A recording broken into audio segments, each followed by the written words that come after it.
Mbuh wis pirang dina lawase aku mlaku terus-terusan nglewati dalan-dalan tanpa aran nganti bosen. Aku babar pisan ora ngerti iki panggonan apa utawa panggonane sapa. Suasana sepi mampring luwih saka ping 100 sepi alam padesan ing wektu bengi.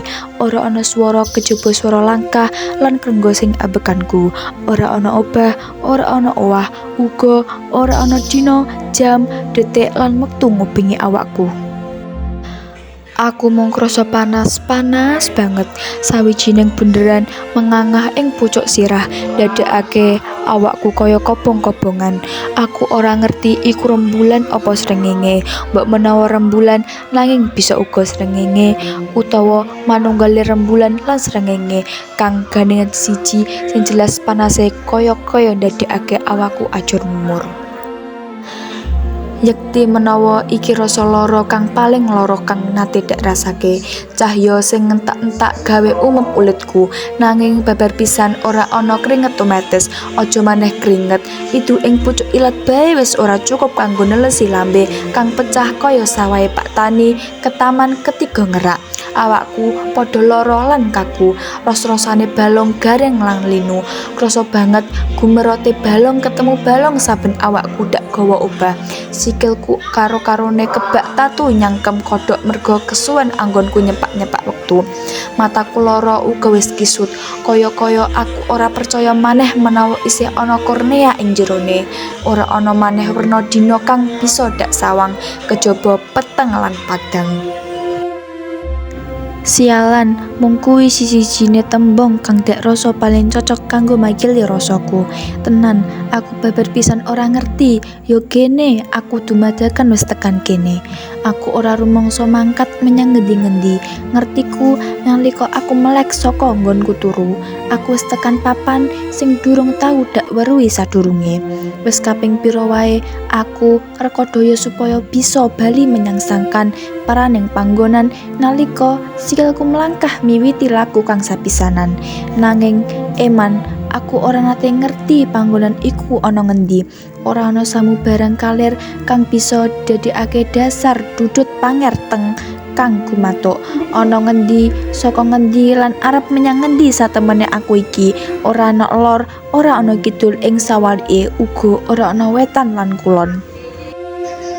Mbok menawa aku pancen wis bosen mikirake kahanan kang aku dhewe ora ngerti piye carane mikir.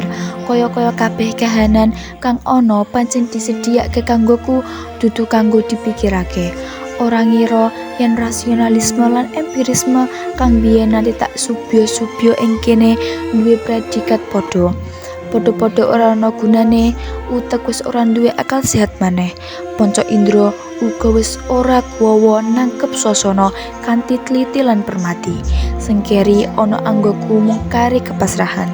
Kepasrahan kang ora perlu digamblangake mawa hukum, kausa lan logika. Saya suwe, rasa panas saya sumelet. Ragaku babar pisan wis ora duwe tenaga maneh. Mlengkung kaya kayu garing setengah geni mawa meh kobong. Bunderan gedhe mengangah ana dhuwur sirahku, saya mulat-mulat. Aku krasa rambutku wiwit kobong siji mboko siji, sak lembar mboko sak lembar padha tiba dadi awu ing dhuwur sikilku. Dak kira iki titik saka sakabehing tenagaku, ora suwe maneh awakku mesti ambruk dadi awu.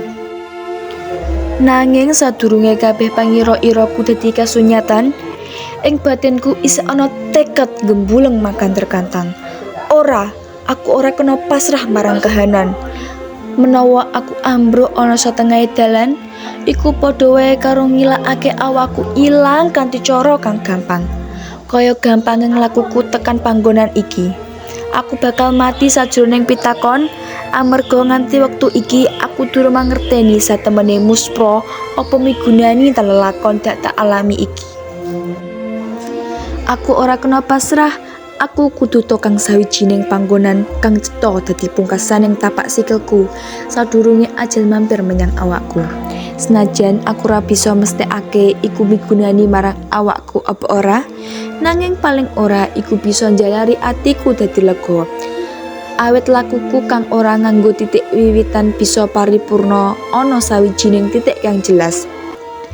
Nanging ana ngendi dununge titik paripurnaning langkah? Gek laku kang wis tak lakoni iki pancen ora duwe titik akhir. Mikirke bab kuwi dumadakan awakku krasa ilang bayune. Balong-balongku kaya padha tukel siji-siji, ora ganti suwe awakku ambruk depani sepi. Aku mlumah sajroning panas kang saya sepi. Alon-alon dak rasa swasana dadi kosong. Banjur panduluku wiwit kumepyur. Aku ngerti sadhela maneh wektu bakal mangan jasadku, jiwaku, pangorbananku, lan apa bae kang ana gandeng jenenge karo aku. Aku arep bali menyang ora ana akhir saka behing akhir. Ing pucuk pangrasaku dumadakan aku weruh bleger seemper raseksa metu saka dadaku. Dak tamat-tamatake jebul bleger mau ora liya awakku dhewe. Nanging dheweke luwih gedhe banget. Adoh menawa dibandingake karo ragaku. Pucuk rambute ngadeg nutupi cakrawala. Tangane loro bisa ndepani horizon. Lan tapak sikile bisa nutupi jembare bumi sakiwa tengene panggonanku turon. Aku banjur kelingan lakon Dewa Ruci kang nyritakake bleger kang metu saka kuwandane Raden Bimasena. Kaya-kaya padha ceples karo lakon kang dak alami. Mung wae Dewa Ruci luwih cilik tinimbang Bima. Dene bleger ing ngarepku jenggereng sak gunung merbabu. Apa bleger gedhe dhuwur ing ngarepku uga arep dadi guru pribadi kaya Dewi Suci kang arep mulang aku bab kasampurnaning ngaurip? Kaya-kaya kok ora. Sorot mripate luwih ngelingake marang sorot mripat maling tinimbang mripat guru. Bener panggiraku, sadurunge aku mikir luwih adoh, tangane sing kebak otot wis obah ngobrak-ngabrik langit. Bunderan gedhe mengangah sing saksuwene iki manggang awakku banjur dirangkul, ditemplekake karo bumi, njalari saben pecak perangan bumi kobong entek-entekan. Sawise marem anggone dolanan blegere gedhe dhuwur iku ngranggeh awakku. Manut pangrasaku dheweke bakal meksa aku supaya mlebu menyang bolongan kupinging kaya Dewa Ruci.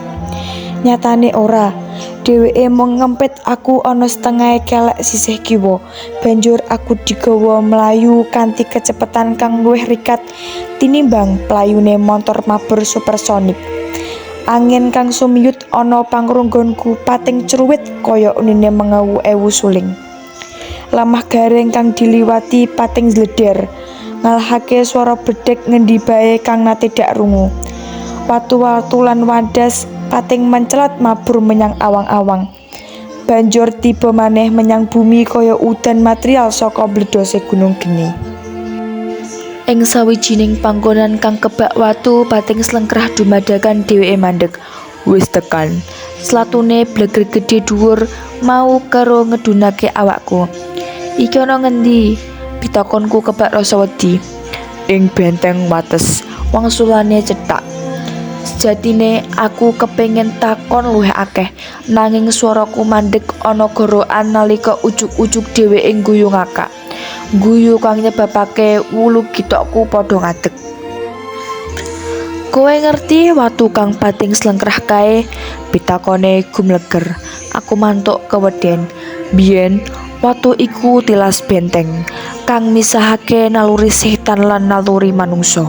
Benteng mau digawe saka watu iman takwa kang antara siji lan sijine dijait nganggo benang-benang donga. Biyen nalika manungsa isih sregep manembah marang Sang Maha, tembok benteng mau teguh prakoso. Prasasat ora ana setan kang bisa nembus. Nanging bareng manungsa saya suwe saya adoh karo Sang Maha. Watu iman takwa siji mbaka siji wiwit ambrol. Benang-benang donga uga wiwit amoh dipangan wektu. Nanging donga-donga anyar minangka gantine ora teka-teka. Akibate kowe ngerti dhewe, benteng iku saiki wis ambruk.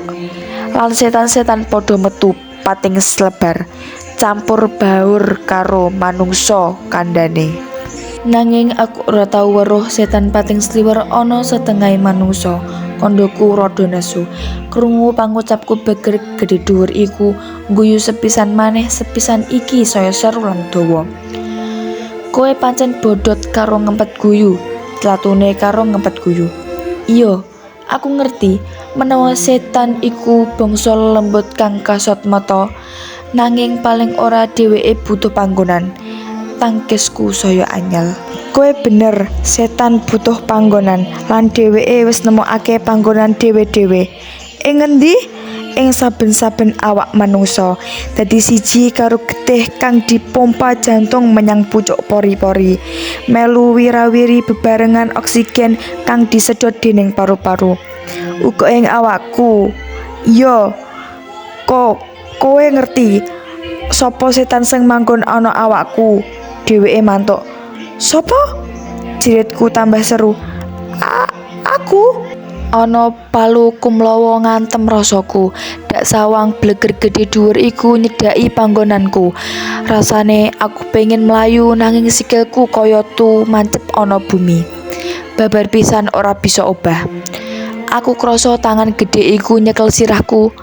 Banjur dheweke ngrekodaya supaya bisa mlebu menyang kupingku. Lara banget. Nanging aku babar pisan brokuwawa ngendhek apa kang dadi karepe. Nalika kabeh awake wis mlebu menyang awakku, dumadakan awakku krasa seger, berges waras kaya wingi uni.